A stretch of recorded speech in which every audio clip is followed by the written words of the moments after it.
श्री स्वामी समर्थ। स्वागत आहे तुमचं माझ्या यूट्यूब चॅनलवरती। आजचा दिवस तुम्हाला खूप छान सुखाचा समाधानाचा जाऊ देत हीच मी स्वामींच्या चरणी प्रार्थना करते आणि आजच्या या नवीन व्हिडिओला सुरुवात करते। तर बघा, आज आहे 26 डिसेंबर 2023 आणि आज आहे दत्त महाराजांची जयंती। आज मी पहाटे 5 पासून ते दुपारी 12-12:30 पर्यंतचं रुटीन शेअर करणार आहे, त्यामुळे व्हिडिओ स्किप न करता शेवटपर्यंत बघत राहा। तर बघा, आज काय काय सेवा केलेल्या आहेत। महाराजांच्या गुरुचरित्र पारायण काही करणं मला जमलं नाही, पण जी सेवा मी केलेली आहे ती देखील तुम्हाला बघायला नक्की आवडेल।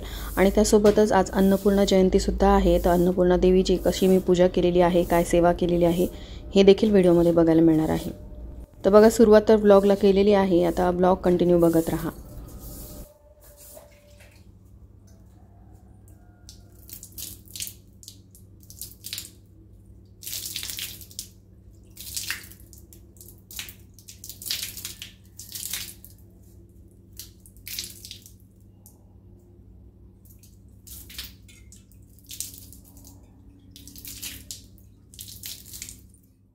तर बघा, आज खूप महत्त्वाचा दिवस आहे। मार्गशीर्ष पौर्णिमा आहे, दत्त जयंती आहे, अन्नपूर्णा जयंती आहे। तर हळदीचं लेपन तर करावंच लागेल। तसं मी प्रत्येक पौर्णिमेला उंबरठ्यावरती हळदीचं लेपन करत असते। तर जर तुम्ही मला पूर्वीपासून फॉलो करत असाल आणि काही ब्लॉग तुम्ही माझे दुसऱ्या चॅनलवरचे बघितलेले असतील, तर माझ्या अंगणातलं फरशीचं काम नुकतंच झालेलं आहे, त्यामुळे ही लक्ष्मीची पावलं थोडीशी निघाली आहेत। आणि उंबरठ्याच्या बाहेर कोणती रांगोळी काढावीत यावरती मला बऱ्याचशा कमेंट आल्या होत्या, तर तो व्हिडिओ पण मी लवकरच तुमच्यासोबत शेअर करेल। सध्या ती फरशी फारशी क्लीन झालेली नाही, त्याला ॲसिड वॉश करावं लागेल आणि त्यानंतर मग मी तो ब्लॉग पण तुमच्यासोबत लवकरच शेअर करेल।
तर बघा, उंबरठ्याचं माझं पूजन झालेलं आहे, देवपूजासुद्धा झालेली आहे। आणि पौर्णिमेच्या दिवशी मी या उतरणमधलं धान्य जे आहे ते बदलत असते, उतरण स्वच्छ धुवून घेते, तर ती देखील सेवा झालेली आहे। कुलदेवीचा जो मंगल कलश मी स्थापन केलेला आहे त्यातली पानं बदललेली आहेत। आणि आता जी सेवा बाकी आहे ती म्हणजे महाराजांची आणि अन्नपूर्णा देवीची। तर दोन्हीही सेवा मी करून घेते। अन्नपूर्णा देवीला आधी मला स्वयंपाकघरामध्ये स्थापन करायचं आहे, त्यानंतर मग महाराजांची सेवा मला निवांतपणे करता येईल। तर बघा, आपल्या देवाऱ्यामध्ये अन्नपूर्णा देवीची मूर्ती ही असायला हवी। ही मूर्ती आपल्या देवाऱ्यामध्ये स्थापन केलेली असेल तर आपल्या घरामध्ये धनधान्याची कधीही कमतरता भासत नाही। तर बघा, आज खरं तर मला ब्रह्ममुहूर्तावरतीच महाराजांची सेवा करायची होती। देवपूजा वगैरे माझं सगळं आवरलं असतं तर माझी सेवा ही 6च्या आतच झाली असती, पण कितीही लवकर आवरायचं म्हटलं तरी उशीर होतोच। तर मुलांचं सगळं आवरून घेतलं आणि आता मी देवपूजा करायला आले।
श्री गणेशाय नमः, श्री सरस्वते नमः, श्री गुरुभ्यो नमः, श्री कुलदेवताय नमः, श्री अक्कलकोट निवासी पूर्ण दत्तावतार दिगंबर यतिवर्य स्वामी राजाय नमः.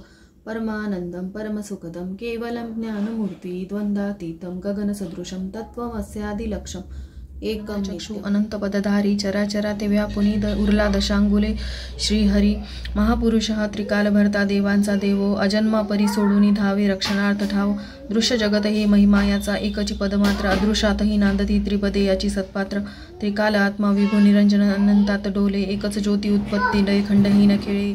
हरि ओम हिरण्यवर्णां हरिणीं सुवर्णरजतस्रजां चंद्रां हिरण्मयीं लक्ष्मीं जातवेदो म आवह ताम आवह जातवेदो लक्ष्मीमनपगामिनीं यस्यां हिरण्यं विन्देयं कामश्वं पुरुषानहम् अश्वपूर्वारथमध्यास्तिनाद. श्री स्वामी समर्थ महाराज की जय. श्री स्वामी समर्थ महाराज की जय. अवधूत चिंतन श्री गुरुदेव दत्त श्री स्वामी समर्थ महाराज की जय. दिगंबरा दिगंबरा श्रीपाद वल्लभ दिगंबरा दिगंबरा दिगंबरा श्रीपाद वल्लभ दिगंबरा दिगंबरा दिगंबरा श्रीपाद वल्लभ दिगंबरा दिगंबरा दिगंबरा श्रीपाद वल्लभ दिगंबरा दिगंबरा दिगंबरा श्रीपाद वल्लभ दिगंबरा दिगंबरा श्रीपाद वल्लभ दिगंबरा दिगंबरा दिगंबरा श्रीपाद वल्लभ दिगंबरा. तर बघा कापूर छान बारीक करून घेतलेला आहे. आता त्यामध्ये थोडीशी हळद मिक्स करायची आणि मग हे जे पावडर आहे असं आपल्याला स्वामींना लावायचं. तर बघा हे मिश्रण लावल्यामुळे काय होतं की मूर्ती पण छान स्वच्छ निघते. तेलकटपणा जो ही पंचामृतामुळे झालेला असतो ना, पंचामृत दही दूध साखर तूप बरंचसं तेलकट गोष्टी आपण वापरलेल्या असतात आणि त्यामुळे असं महाराजांना स्वच्छ करायचं शास्त्रोक्त पद्धतीने. याने ना तेलकटपणा सगळा निघून जातो आणि मूर्ती देखील छान स्वच्छ निघते, चमकायला लागते. याआधी पण मी बऱ्याचदा ही ट्रिक तुमच्यासोबत शेअर केलेली आहे. ज्यांना कोणाला माहिती नसेल त्यांनी अशा प्रकारे मूर्ती अभिषेक केल्यानंतर स्वच्छ करावी. आता परत पाण्याने स्वच्छ धुवून घ्यायचं, चोळून घ्यायचं, म्हणजे निघून जातो सगळा तेलकटपणा जो आहे ना तो सगळा निघून जातो आणि मूर्ती पण चमकायला लागते. बघा हळद आणि भीमसेनी कापराचा पण वापर केलेला असतो त्यामुळे मूर्ती पण छान चमकते. महाराजांच्या आवडीचं अत्तर हिना अत्तर लावून घेऊयात. आता महाराजांची आंघोळ वगैरे झाली, अभिषेक करून झालेला आहे. आता मस्त महाराजांना आता त्यांच्या आवडीचं अत्तर लावून घेऊयात.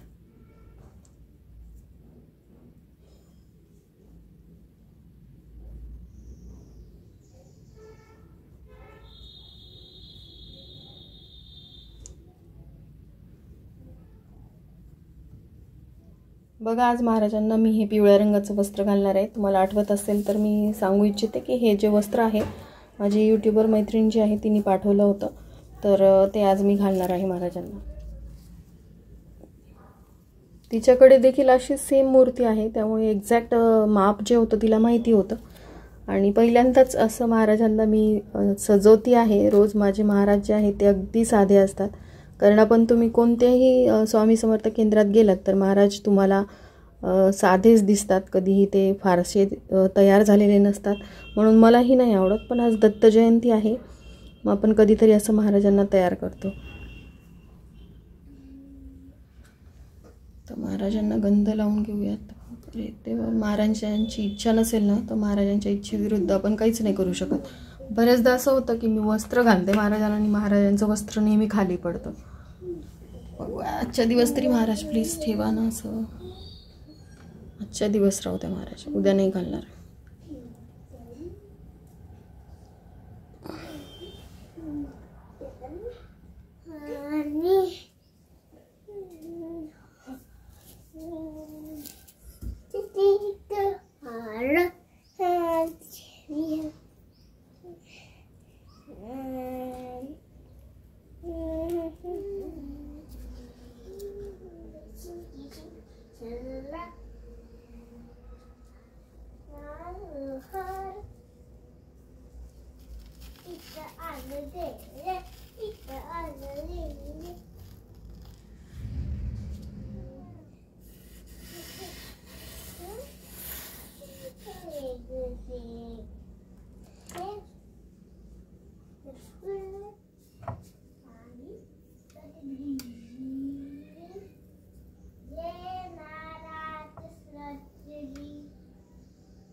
स्वामी समर्थ. नमस्कार मैत्रिणींनो. सगळ्यात आधी तर तुम्हाला दत्त जयंतीच्या खूप खूप साऱ्या शुभेच्छा. तर बघा, माझी सगळी सेवा करून झालेली आहे आणि यावर्षी गुरुचरित्र पारायणाची सेवा माझ्याकडून घडली नाही, पण मी एक अतिशय उच्च कोटीची सेवा, गुरुचरित्र पारायणाचं पुण्य मिळेल अशीच एक सेवा करणार आहे. तर ती सेवा म्हणजे मी अक्कलकोटला गेले होते त्यावेळेस मी ही सप्तशती गुरुचरित्र सार ही पोथी आणली होती. याचं पूर्ण पारायण मी आता करणार आहे. त्यामुळे तुम्हाला गुरुचरित्र पारायण केलं इतकंच पुण्य मिळत असतं. तर जेवढी जमेल तेवढी सेवा मी आज करणार आहे. तर सकाळपासूनचं रुटीन मी शेअर केलेलं आहे. खूप धावपळ झाली आज, तरीही क्रिसमसच्या सुट्ट्या असल्यामुळे फार काही असं गडबड नव्हती की डब्याची वगैरे. पण सकाळपासून मग शूटिंग असतं, नाश्ता असतो, चहा पाणी असतं, सगळ्या गडबडीमध्ये पुन्हा आज अन्नपूर्णा जयंती आहे. तर त्यांचं देखील विधिवत मला पूजन करायचं होतं, ती देखील पूजा झालेली आहे. महाराजांच्या मूर्तीवरती अभिषेक झालेला आहे, त्यांचंही पंचोपचार पूजन झालेलं आहे. छान वाटतं, म्हणजे खूप प्रसन्न वाटतं आज सकाळपासून मला. म्हणजे कसा माझा दिवस आता 11:15 झालेले आहेत, तर कसा हा दिवस फास्ट पुढे गेला कळलंही नाही. सकाळपासूनच मी सकाळी 5 पासूनच सुरुवात केली आणि तुमच्यासोबत ते सगळं शेअर केलं. आता जी सेवा करायची आहे ही सेवा करण्यासाठी मला साधारण 1 तास लागेल. हे पूर्ण पारायण मी करणार आहे. त्यानंतर बरोबर 12:39ला आपल्याला गुरुचरित्रातील 4था अध्याय वाचायचा असतो, ज्यामध्ये दत्त महाराजांचा जन्म कथा सांगितलेली आहे. तर तो अध्याय पण मला वाचायचा आहे. त्यानंतर नैवेद्य दाखवायचा. आज नैवेद्यामध्ये म्हणजे आज तर दत्त जयंतीचा उपवास असतो, पण आज नैवेद्यामध्ये सुंठवडा दाखवला जातो. तुमच्याकडे मला माहीत नाही काय दाखवतात, पण आमच्याकडे सुंठवडा बनवतात आणि तो दत्त महाराजांना दाखवला जातो. तर तोच नैवेद्य आणि काही फळं अर्पण करणार आहे, कारण आज माझा उपवास आहे आणि देवांना देखील सुंठवड्याचाच नैवेद्य मी अर्पण करेल. स्वयंपाक बाकी आहे, त्यामुळे स्वयंपाक आता ही सेवा झाल्यानंतर करेल. बाकी गुरुपुषामृत योग पण आलेला आहे, त्याविषयीचा व्हिडिओ मी नुकताच शेअर केलेला आहे. तुम्ही तोही बघू शकता. आणि काय काय सेवा करायची आहे ती सगळी माहिती मी त्या व्हिडिओमध्ये दिलेली आहे. आणि मला एक इन्स्टाला मेसेज आला होता की ताई 12 फुलवातींची सेवा पण शेअर करा. तर तो व्हिडिओ पण मी लवकरच शेअर करेल, म्हणजे आलेलाही असेल कदाचित, किंवा मग मी उद्याच्या दिवशी शेअर करेल, जेणेकरून तुम्हाला गुरुपुषामृत योगापासून ती सेवा करायची असेल तर ती सेवा तुम्ही करू शकता. तर बघा, त्यानंतर आता सगळ्यात महत्त्वाचं म्हणजे माझी सत्यनारायणाची सेवा सुद्धा करायची आहे. मी संकल्पित सत्यनारायण केलेले नाहीत. अधिक महिन्यामध्ये मी केले होते, मार्गशीर्ष महिन्यामध्ये मला शक्य नाही झालं. पण ज्यांना करायची आहे ती सेवा, तर अजूनही तुमच्याकडे 15 दिवस शिल्लक आहेत. मार्गशीर्ष महिना हा सर्व महिन्यांमध्ये सर्वश्रेष्ठ मानला जातो, त्यामुळे संकल्पित तुम्ही सत्यनारायणाची सेवा करू शकता. तर मार्गशीर्ष महिन्यापासून तुम्ही 5, 7, 11, 108 सत्यनारायणाच्या सेवेला सुद्धा सुरुवात करू शकता. तर यावरती डिटेल व्हिडिओ हवा असेल तर मला कमेंट करून नक्की सांगा. पण अगदी थोडक्यात मी तुमच्यासोबत शेअर करते की सत्यनारायणाची पूजेची मांडणी तुम्हाला एकदाच करायची असते. रोज तुम्हाला फुलं बदलायची असतात आणि जी पानं आपण अर्पण केलेली असतात, म्हणजे विड्याची पानं जी असतात, ती जर सुकली तरच ती चेंज करायची. अदरवाईज तुम्हाला ती रोज बदलायची गरज नसते. रोज फक्त तुम्हाला नैवेद्य, आरती आणि कथा वाचन करायचं असतं. अशा प्रकारे सत्यनारायणाची सेवा तुम्ही करू शकता. खूप खूप प्रभावी उच्च कोटीची सेवा आहे. यामुळे तुमच्या ज्या काही आर्थिक समस्या असतील त्या दूर होतील आणि तुम्हाला खूप सुंदर असा या सेवेचा अनुभव येईल. तर बघा, आता माझं सत्यनारायणाची सेवा तर मी संध्याकाळी प्रदोषकाळी करेलच. देवघराच्या बाजूलाच मी ती पूजा मांडणी करते. सगळी तयारी झालेली आहे माझी नेहमीप्रमाणे. पण आता मला संक्षिप्त श्री सप्तशती गुरुचरित्र सार हे पारायण करायचं आहे आणि बाकीच्या ज्या सेवा आहेत त्या सगळ्या मी शेअर करणार आहे, त्यामुळे व्हिडिओ स्किप न करता बघत राहा. तर आता ही सेवा मी करून घेते. साधारण मला 1 तासाचा वेळ लागू शकतो. पहिल्यांदाच मी हे पारायण करत आहे, त्यामुळे मग वेळ लागेल. जेव्हा मला सवय व्हायला लागेल या पारायणाची, तेव्हा म्हणजे जसं आपण सेवेमध्ये येतो, आपल्या म्हणजे नजरेखालून त्या गोष्टी जातात, तसं आपण त्याचं फास्ट पठण करू शकतो. पण आता पहिल्यांदा ज्यावेळेस करतो त्यावेळेस आपल्याला नवीन असते सेवा, त्यावेळेस आपल्याला वेळ लागू शकतो. तर कदाचित महाराजांची तशी इच्छा असेल की दत्त जयंतीच्या दिवशी हे पारायण मी करावं, तर माझ्याकडून महाराज ही सेवा करून घेत आहेत. तर चला आता हे पारायण करते आणि बाकीचं सगळं मग डिटेल मी तुमच्यासोबत शेअर करते.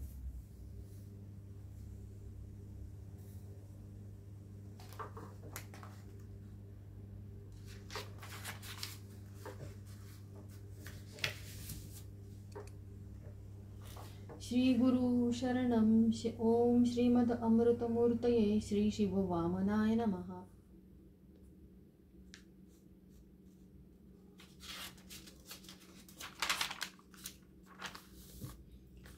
श्री गणेशाय नमः. ऐशी शिष्याची विनंती ऐकोनी सिद्ध काय बोलती, साधू साधू तुझी भक्ती प्रीती पाव गुरुचरणी, ऐक शिष्य चूडामणी धन्य धन्य तुझी वाणी.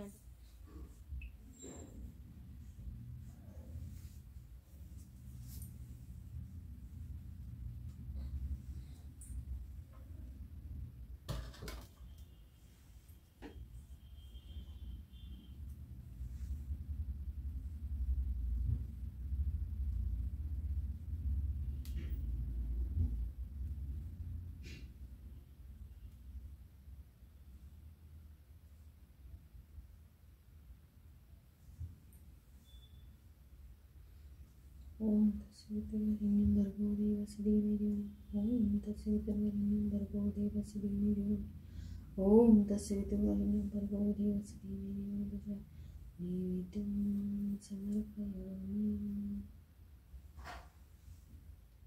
सुखकर्ता दुःखहर्ता वार्ता विघ्नाची, नुर्वी पूर्वी प्रेम कृपा देवाची, सर्वांगी सुंदर विजय महिषासुरमर्दिनी, सुरवरेश्वर वरदे तारक संजीवनी, जय देवी त्रिभुवन भुवनी पाता तुझैसी नाही, चारी श्रम रेथा आरती करू गुरुवर्या रे, अगाध महिमा तव चरणांचा वर्णायामती देया रे, अक्कलकोटी वास करुणिया दाविली अगटित चर्या रे, शयनसूयात्मज श्री दत्तात्रय आरती अवधूता, सिद्ध मुकुटमणि ब्रह्मज्ञानी सुरनर ब्रह्महर्ता, श्यामलांग वत्सलाचल शंख पद्म करी जान, वैजयंती पीतवसन गदा शोभे सुदर्शन, ओवाळू नारायण शुद्ध ज्योती पंचप्राण, मुकुट कौस्तुभर. पहाटे 5 ते दुपारी 12:30 पर्यंतचं रुटीन मी आजच्या व्हिडिओमध्ये शेअर केलेलं आहे. व्हिडिओ तुम्हाला आवडला असेल, हेल्पफुल वाटला असेल तर लाईक शेअर सबस्क्राईब करा. झालेली सेवा स्वामींच्या चरणी मी अर्पण करते. इथेच व्हिडिओचा एंड करते. भेटूया तशाच एका नवीन व्हिडिओसोबत. तोपर्यंत सर्वांना श्री स्वामी समर्थ.